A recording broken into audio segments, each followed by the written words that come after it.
Okay, everyone, welcome back to the podcast. And today's guest is one of my favorites, Chris Moyer. Chris Moyer is a real estate investor, and he also has a couple of bowling centers. Chris, anything you want to add to the short introduction there? No, just entrepreneur, business guy, and excited to be here. Okay, cool. All right, so let's jump right into the questions. So the first question I really like to ask is, how did you first get into real estate? What inspired you? And then what was the aha moment where like a light bulb went off in your head and you decided to maybe also focus on multifamily? Yeah, so going back probably a dozen years ago or so, I had a boss at my first bowling center that I got to run who was big into real estate.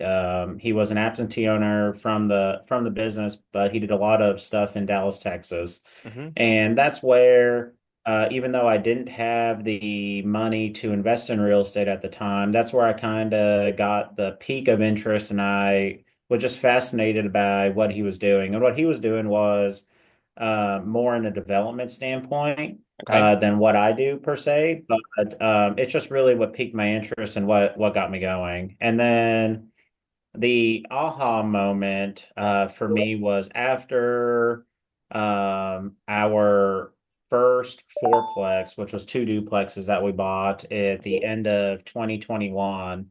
And we were able to buy those four units along with the construction for it with no money down from a local bank. And, we ended up with four great units, fully remodeled and fully leased out about 4 months after we bought them. And there's no money out of pocket, cash flowing, and all that. And that was my aha, like, wow, there's something here. I can Yeah. do this business with other people's money, being at the time it was banks, now, some other ways. But I was like, wow, this is pretty amazing. So that was definitely a light bulb went off, and I was like, there's something here. Yeah. Okay. So I definitely have to ask, no money down. How did you pull that off? So, I live in an interesting part of the world, being in Arkansas. The real estate is probably cheaper here than 90% of the rest of the country, give or take a Hmm. little bit. So, I pulled it off in the beginning with some bank relationships that would loan to cost versus loan to value, Right. or like loan to purchase price. Yep. So we were able to get a great deal on a four-unit property, and the appraisal was significantly higher than what we paid for it, plus the construction. So Yep. they were willing to fund the purchase price and the construction, and it still kept us in a good loan to value of the total appraisal price, Right. and it was still in a good debt service coverage ratio area. And so it cash flowed well. It kept the bank safe from where their markers like to be, and it Hmm. kept us no money down. So I would say that's not available everywhere in the world just Right. because of expensive real estate can be, but being where we are in a state where things are a little cheaper and a little easier to purchase from a dollar standpoint, we were able to pull that off, and we've pulled that off a dozen times over the Okay. course of a couple of years. So, yeah, it was the start of the path to where we are today in real estate. All right. So was that first one, was it like a foreclosure, or was it bank owned, or just something on the market that you got? Yeah, it was on the market for a while, and it was, I think, at a price point that was right where no one was really looking at it. But it was interesting. We got it under contract. There was some foundation issues, so we had to Hmm. negotiate a cheaper price. And one of those deals that were just hairy enough or stinky enough that I think a lot of people would walk away, but Right. wasn't terribly scary to us, wasn't afraid to get our hands dirty. We just finished building our house. So we knew everything that goes into a remodel by that point. We knew all the contractors, and we subbed out our house. So we weren't afraid to get our hands a little dirty. Hmm. And thankfully we weren't, because we were able to, that kind of started the process and started, kind of put us on the map for success. Because once you can pull something like that off and do it well, you can start leveraging that experience with banks to do Right. other Yes. things. So a lot of times you kind of have to jump and leap, with some faith in the start in order to, in order to get to just somewhere greater or somewhere that you want to be. Yep. Okay. Okay. I think that's quite impressive anyway, that you got it from the open market and then everything worked out. So well done there. That's definitely a really big win in my book. All right. So can you walk us through your first multifamily deal? And don't leave out anything. I like to always have the full picture. So give me the good, the bad, the ugly. Yeah, so our first multifamily deal, we got under contract about 2 years ago. We've owned it for 20 months now. And every deal that we've done in real estate, not just this one, we've offered on it. It's been either not accepted and come back to us later, Mm-hmm. uh, got under contract with somebody else, then came out of contract or something like that. And that would be 6 deals now, with closing on our sixth one here next month. That every Mm-hmm. single one of them has been like that. So Okay. this one we offered what we ended up buying it at. Seller went with somebody else, came back on the market 30, 45 days later. Probably something either happened in due diligence, couldn't get financing. Who knows? Most of the time they don't tell you. Yep. And we ended up getting it under contract. I think it was either like late July or early August of 2023. Oh, excuse me. It Right. was a distressed property. Mm-hmm. When we got it under contract, it was about 50% occupied. Okay. When we ended up closing, it was 38% occupied. My goodness. So Yeah. really distressed. But the upside to it was we walked into 10 or 12 vacant units in the property, and all that they needed was some carpet, some paint, a range or two, and just a good cleaning. There was no holes in walls, there was no major fixtures, no cabinets to replace. Right.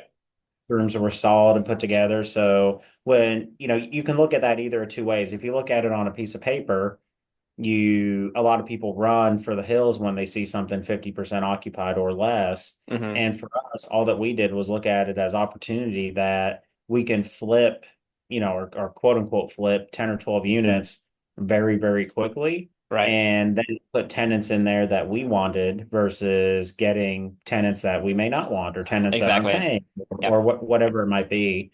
Um, so, that's part of the scary part, obviously, buying an asset that is so vacant and such little occupancy, but you can look at it from either side of it. So, yeah, I'd say that was the hairy part of that deal. We ended up closing it on October 25th or 26th of 2023. Mm-hmm. And we are in the process right now of refinancing that deal. Now that we're stabilized and all that.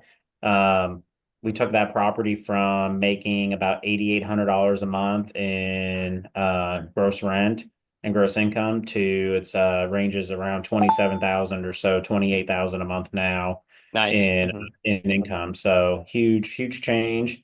We've gotten through all the units. We're steadily in the 90+% occupancy, and really changed the outlook of that complex. Because if somebody didn't do something with it, that's one of those apartment complexes that this time, now in 2025, it could have been 0% occupied and boarded up, Yep. or it could be 90% occupied and great. So just we took it the other direction, but it was definitely one of those that if it didn't sell in the near future, it would have been somewhere that everyone in the neighborhood hated to see as they drove home every night.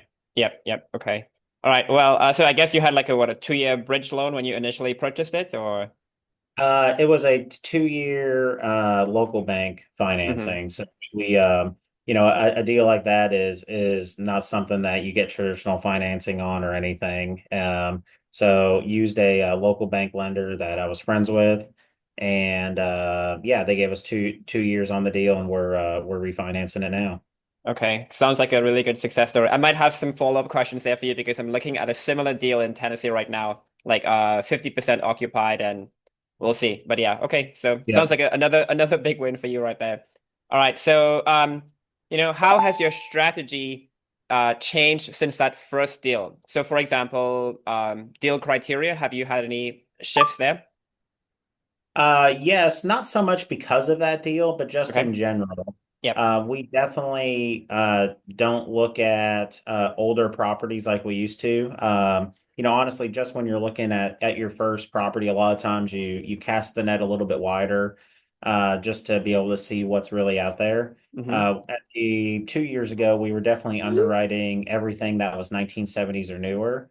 Now we are really only underwriting like 1985 and newer. Yep. So definitely have shortened that box. Um, we were underwriting all sorts of sized properties from 30 units to 250 units. Mm-hmm. And we've gotten into this niche of that 30 to 100 unit area. Yep. So that's the area we like. We feel like we can raise appropriate amount of money for those size properties without having to worry. Mm-hmm. We can keep the team a little bit tighter and a little bit smaller without having to go finding crazy amounts of people to get it done. Right. And that's just where we're comfortable. So, we a lot of times we pass up on underwriting 150 or 200 unit property. If it's extremely interesting or in a market that we're already in, we'll underwrite it Mm-hmm. just because we can scale in that market. Right. But definitely not interested in moving into new markets in that large of a property. Definitely would prefer to buy in the markets that we have now and scale in those markets. Yep. Okay. And how about like your risk tolerance? Has that changed? No, it really wouldn't. I would definitely say that we take on probably more risk than some people do. We've bought, um, whether it's the smaller local properties that we own, whether it's apartment complexes. Obviously, our first one we bought at 38% occupied. Mm-hmm. Um, we bought a 44 unit that was 85% physically occupied, but 50% economically occupied. Mm-hmm. So, had a lot of issues there. Um, yeah, so no, I think we just know what to look for more Okay. than we ever have. I think that's what it is more than anything. I'm okay with a bigger rehab. I'm okay with having some hair on the deal, and as long as it's managed appropriately, you don't make the numbers work on an Excel file or anything like that, and it's just really, really makes sense. And just knowing all the major systems are still good and all that stuff. But you give me an apartment down to the studs, and that doesn't scare us at all. Okay. So that's just it. Just depends where it is, and as long as you prepare for that appropriately. And a lot of people, I don't think a lot of people are scared of an apartment that's down to the studs. I think they don't know how to prepare for it. They Yeah. don't know Okay. how to underwrite it. They don't know how much money it's going to take. Um, and there's just a lot of unknowns there. For us, those aren't unknowns. For us, those are things that we know in each market that we're invested in, what the rehab on that cost, who to go to, what needs done. So that's just not a big unknown for us. So we're okay with that stuff that might most people might walk away from. Okay. Fair enough. And the final question there is, how about did your mindset change after the first deal? Ooh, yes. Mindset changes a ton after the first deal. Mm-hmm. Rod, um, our mentor always talked about the first deal is the hardest, Right. and without a doubt, it is. And I think for me, it was confidence. Mm-hmm. Confidence that I could do this, confidence that a little bit of that I'm worthy, of the hard work that I put into to do this. There's all of those doubts that I think run through everyone's mind a little bit. Mm-hmm. Can I raise the money? Can I do all the work that's needed to be done? Can I hire and fire property management? Whatever it might be. And I think that first deal, when you finally get to the signing table and you get it done. And then you also, in the first 60 days, we essentially doubled the income in that property. Yep. So by like January, we were making 15 or 16,000 a month. And, you finally say to yourself, yeah, I can do this. Hell yeah. And Hmm. then all of a sudden it's like, it's almost like the box just opens up wide, and you're also looked at differently from brokers once you finally Exactly. feel. Other warriors look at you a little bit different now that you've kind of done something. I think just everything, the world just becomes so much larger, and with so much more opportunity once you do it, and welcoming that opportunity, and just seeing it and seizing the opportunity is super important, and that's where I think it all comes full circle. Mhm. Okay, great. Hey, if you've got a real estate deal, a problem, or even just a question, we want to hear about it. Doesn't matter if it's big, small, complicated, ugly, or somewhere in between. If it's a good deal, we're absolutely interested. Period. And if you've got capital, you need to put to work in solid real estate opportunities. We've got those too. Either way, let's talk. Here's how this works. We always need more deals. We always need more capital. And we always find a way to make it happen. No games, no runaround. If we can't work together directly, we'll hand deliver you to someone who can. Right, so let's dive into the nitty-gritty. What are your biggest lessons? So like tips and pitfalls around finding deals. Ooh, around finding deals. Don't be afraid to do what others won't. We found deals on Craigslist before. We follow up. The reason why now all six of our deals we've done have come back around to us at some point is because of following up. We Mm-hmm. will, whether it's a broker, a individual seller, whatever it might be, say, hey, did that deal close, 30 days later, or, has anything happened with that deal, whatever it might be. Yep. Sometimes just as simple as a text message can get somebody to say, well, actually, no, it hasn't. Let me see what he might do. Or all of a sudden, the owner, it might just be that bad week where the owner's like, you know what, I just don't want to deal with it anymore. I'll sell it to him. Mm-hmm. Mm-hmm. Or the owner might say, man, this guy hasn't gone away in 3 or 4 months. Mm-hmm. I think he's serious, and all of a sudden looks at you in a different light. Yep. So, that's where I would say, it's definitely, just doing some stuff other people won't do. And a lot of people look at a deal, and just throw it in a box and move on. And if we like it and we're interested in it, just because we lost on the first round doesn't mean that there's only one round. Right. Most of these deals, especially in 24 and 25, the game's not over at the first offer. Almost, I don't want to say all the time, but more times than not, Yeah. it comes back on the market again, and sometime again and again and again. So Yeah. Okay. Yeah, I think I do believe that following up is a big factor in success. Regardless of whether it's with brokers or whatever else you're doing, following up will help to, help you land deals that others maybe wouldn't.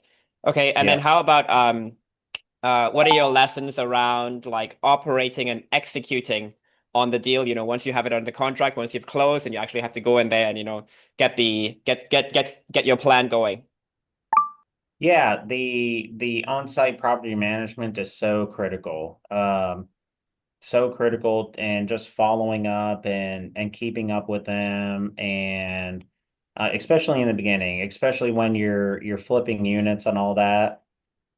It's just super important to stay on top of it. Super important to stay on top of contractors, and not let the schedule fall behind. It's Hmm. so easy for somebody that either doesn't understand construction, or doesn't understand the lingo, or doesn't understand the urgency of your business plan, Yep. to be able to let things slide a week or 2 weeks. And Hmm. then all of a sudden, if you let one thing slide a week, that actually makes a project fall a month behind. Yep. So, really staying up on that and making sure that they're on top of it is a really big deal. And then, the other thing I'd say is, just making sure you're up on, you're keeping up with them on delinquency, and keeping up just with all those things, even though a lot of times the property management knows what, the right property management, if you're sure you've hired the right person and all that, they're on top of that too. But when they know you're on top of it as well, it goes an extra long way. Yeah. Okay. All right. And then let me see. Well, I was going to ask you about exiting, but if I don't think you've exited any deals just yet. But I think you also need to think about that in advance, right? You need to plan for the exit. So any knowledge or any wisdom you want to share around exiting deals? Yeah. So when we underwrite and when we buy a property, we are not banking on just one exit strategy Perfect. is Yeah. a big thing for us. We definitely want to hold deals long term. Yes, So yes, yes. like this deal that we're dealing with the refinance now, we should be able to get 100% of our investors' money back in 2 years Hmm. and hold that deal long term. We have another deal that's a little bit bigger deal that just the way things have shaken out in the first 18 months, we're actually not terribly far behind or anything. We're within 0.25% of investor returns year one. Yep. But just the way things are shaking out, you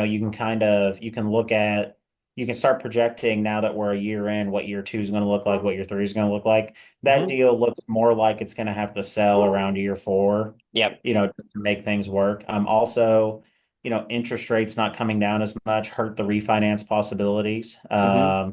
and all that. So, our strategy in that deal was, man, if interest rates come down a decent amount, the refi looks better, we could possibly stay in it. Obviously, it hasn't. Yep. So, we underwrote the deal to sell at about the same interest rate we got in at, and interest rates are a hair lower than they were a year ago. So we're fine there. Hmm. But just having multiple plans that way, you don't have to sell in 3 years because you may not be able to sell in 3 years. Exactly. Something then, where that is. So just having some flexibility there is a big deal and not being behind the eight ball and it's nice having that feeling of, well, things can shake out two, three, or four ways, and we'll be able to make it work and keep investors happy. Um, Versus I've definitely seen deals that, if it doesn't sell in 3 years, things don't look great. Hmm. And that's just not a deal that we're comfortable with doing. Right. Okay. All right. So let's move on to the so-called rapid fire round. Just hit me with the first thought that comes to your mind. So like, what is your worst tenant story? Ooh, very quickly, our first house we ever bought. Hmm. The tenant did not tell us about a dishwasher leak that we had. Hmm. Tenant moved out, and that leak caused damage into the subfloor to where there were holes in the subfloor, Oh. mold and mildew behind the cabinets. So we had to pull out a couple hundred square feet of subfloor and flooring, pull out sheetrock, insulation, dry rotted wood, and $18,000 later had to rebuild the kitchen. Oh my goodness. Sorry. That's terrible. All right. Yeah. So moving on to maybe something nicer. What about your favorite expense saving hack? Favorite expense saving hack. Two things. Shopping around for your construction stuff. Hmm. So using Lowe's, using Amazon, whatever it might be, really shopping that stuff around. Don't let your property management company just buy whatever, Right. because they're going to do whatever's easiest for them, not what's better for your pocket. Definitely. So we'll shop that stuff around. We'll do the quoting thing on Lowe's to save the extra 15 or 20%, on an order if you're over like $1,200 or $1,500, whatever it is. And we'll price out and shop out a lot of those items for Hmm. the PM company. And especially when you're doing like a lighting package throughout a place that's up 200 lights, $10 is 2 grand, Yep. $20 is 4 grand. So just stuff like that is paying attention to those little items. A $40 light does seems like it's not much. When you need 200 of them, it can be We can a add up major quickly. change. Yeah. Yeah, it can add up really, really quickly. Okay. All right. And then how about, there's like a lot of advice floating around in the real estate space. Some of it may be good, some of it maybe less so. So in your mind, what is some advice that you think is quite overrated? Advice that is quite overrated. Just paying attention to somebody's door count. Hmm. So a lot of times people talk about how many doors they have and all that, which is good to get a gauge of what they're doing and all that. Right. But a lot of times, if you're somebody that's in the back of a room and you're new and all that, or you're watching stuff on social media and you see some guy with 9,000 doors or 4,000 doors and all this crazy stuff, Hmm. uh, don't worry about that. That's their goals and their agenda. Doesn't Right. mean it's your goals and your agenda. And then also, that also doesn't mean they own 30% of 4,000 doors. They probably own 1 or 2% of 4,000 doors or something like that. So Right. there's just a lot to the story. Um, so I tell a lot of my students to not pay attention to door count and worry about what's best for your goals and your vision and your long-term success, because Hmm. that likely doesn't line up with a lot of other folks. Yep. Okay. Yeah. So what about underrated advice? Capital raising. Hmm. So um, if I had to start over 3 years ago, I would have started raising capital sooner, quicker, and faster. And Hmm. I think people don't realize how crucial that is and how hard it is to get Hmm. until they're actually into a deal, and then it's too late. Yeah, So, exactly. if I was 3 years ago just starting the program, I would have started raising capital immediately versus I didn't start raising capital until right when I got our first deal. And then that put us behind the eight ball. We still made it work. Thankfully, we're in an awesome group of folks, Hmm. but um, it was much more stressful, doing it that way than doing it the right way. I can only Uh, imagine. Yeah. so yeah, so I would say raise, as soon as you start this journey, you should be talking to everyone that you know about what you do for a living. Yep. Okay. And then, in the Warriors group, in Rod's Warriors, we like to talk a lot about superpowers. So what do you think is your superpower or your like unfair advantage? I would say that's a big thing about just running a business. Hmm. So, one thing that I think is underrated too is the fact that we're not just investors, we're running businesses when we buy an apartment complex. Like you have expenses, you have income, you deal with people, you deal with customers. This is not just investing, it is truly running a business. And I think that is that's a hard realization sometimes because people just want to be investors and you're a business operator. So for me, I think I have a keen eye to just business operations in general because I've ran different businesses for a long time, do it outside of the real estate world today, Hmm. do it also in property management and construction and all that. So I think I come to a deal or I say a deal or just a property that we own with a little bit different lens and an eye for it, Yep. and that's that to me that's a big deal. Having that realization that this is more than just an investment. This is a place that impacts people who work for you. It impacts people that live there. And what are those impacts and what can we do to improve those? And sometimes it's stuff that you can't see on an investment P&L and all. Hmm. And that takes a keen eye to make all that, to just see all that and make it work. Okay. All right. And then, so I know you already mentioned like capital raising, but if is there anything else? If there's one thing that you would do differently if you can go back?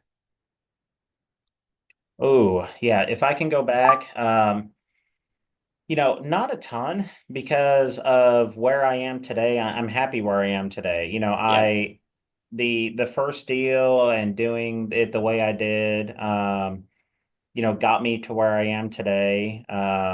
You know, I'm a college dropout, from two different colleges, so a lot of people say to me, why didn't you finish college or do you regret going to college? And it's a weird thing to say because I wouldn't be in Arkansas without going to college and meeting the people I met there. Hmm. Not in Arkansas. If I didn't meet that person in college today, I wouldn't have met my wife and my kids. So, I think I take a little bit different perspective on it in that, you're changing your history would have changed where you sitting are today. Definitely. And Yeah. I don't believe I don't believe I want to change anything about where I'm sitting today. I like where I am. I like what we've done. I like what we do. And possibly having a deal done quicker, may have not gotten me where I am today, or changing, getting into the program sooner may have changed the scope of my life and owning bowling centers, and maybe I didn't do it or whatever it might be. Hmm. Um, so I don't have a lot of that. I think, for the people listening to this, I would, I don't focus a lot on the past, and I would ask those as well to, not worry too much about that stuff, um, and just be happy with where you are, because it's, most of the people that are probably listening to this, and other warriors and all that are, I mean, we're in an amazing place in life right now, Yeah. and being able to sit here on a Wednesday afternoon and talk real estate and all that, man, it's a great life already. Yeah. Okay. Okay. All right. So what, last question, maybe last question. What advice do you have for new investors? And by investors here, let's say they're passive investors who just want to maybe put money into real estate and let something happen. Um, Invest in the operator, not the deal. Hmm. And so, um, if you get to know somebody really well, like one of us who operate apartment complexes, who do all that, um, Okay. and you see a little bit of their track record or whatever it might be, and you like who they are, you're going to have much more success in investing in that person than you are just randomly looking around for a deal just because the numbers are just shown as the best. So trust your instinct when you meet somebody, and invest in them as a person, invest in Hmm. them as an operator. Don't worry as much about the deal. Like, the deal's gotta make sense. The deal can't be dumb, Yeah. but if you trust that person and all that, they're never going to bring you a bad or dumb deal. They're always going to come to the table with something unique, Yeah. and that's who you need to look at. Okay, okay. I like that quite a lot. It sounds very similar to something I heard from Warren Buffett, who he basically, when he's doing his due diligence is just checking out the person, from the business that he wants to invest in, rather than, just the pure numbers of the business. Anyway, Yeah. so one final question is, do you think there's anything that I didn't ask you that someone who's listening to this might have wanted me to ask, or is there anything that I didn't ask that you want me to ask? Um, the only thing I maybe say is, why bowling? So Okay, sure. Okay. Yeah. I get that a lot, is people say, how in the heck do you own three bowling centers, and why? Uh-huh. And I'm 37 right now. I've been bowling since I was 5. I went to college on bowling scholarship. I ran a couple of pro shops, which drill the bowling balls and do coaching and all that stuff. Hmm. Ran a bowling center from 2011 to 2016. And the reason why I own 3 bowling backed entertainment facilities is that it's because I'm a warrior. Hmm. Because the warrior group is such an enlightening and amazing group, that they taught me that I can do so much more than what I was currently doing. Hmm. So I always wanted to be in a bowling operator and do more in bowling. And being around all the amazing people in the Warrior Group made me realize that I could do that. Yeah. And about 2.5 years ago, I decided I wanted to really start looking at that more. And so I did. Hmm. And about 15, I guess it would be 17 months ago now, we bought our first 2 centers, just opened up a third one in January, and then currently under contract for a fourth one, as of yesterday, officially under contract yesterday. Okay. So, Congrats. the why bowling is because I love it, and I know it really well, and I've been in it my whole life. But the why that I ended up doing it was because of this program, and Yeah. because of the Warriors, and because of Rod. Okay, that's great. I'm pretty sure he'll be very happy to hear that if he ever watches this, but I doubt that. But Yeah. anyway, so how can people, reach out to you? How can people reach out to you if they think or they like what they heard today? Maybe they want to invest with you. Maybe they want to seek you for mentorship or whatever else. I don't know. If people want to get in touch with you, what's the best way for them to do that? Lots of ways. You can do Facebook. You can go and find me there and text, message, whatever. Our website's wastetowealthequity.com. So you can get on my Calendly and jump on our calendar right there. You can email us from there.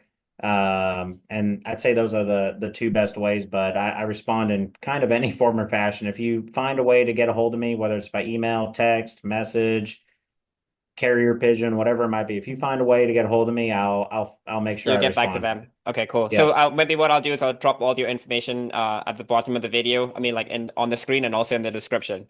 Okay, so Perfect. Chris, you know what? I really want to thank you again for coming on my podcast. And I want to say one other thing that I haven't said to anyone else on this show so far is that from the very first conversation we had, I really wanted to talk to you more because I thought that a lot of your thinking, a lot of your ideas were kind of similar to mine.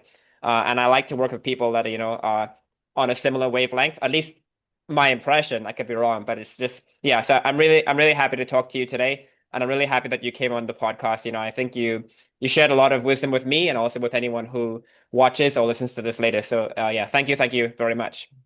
Yeah, thank you for the invite. It was fantastic and loved it. Yeah. Okay. Cool. Thank you. Bye bye, everyone.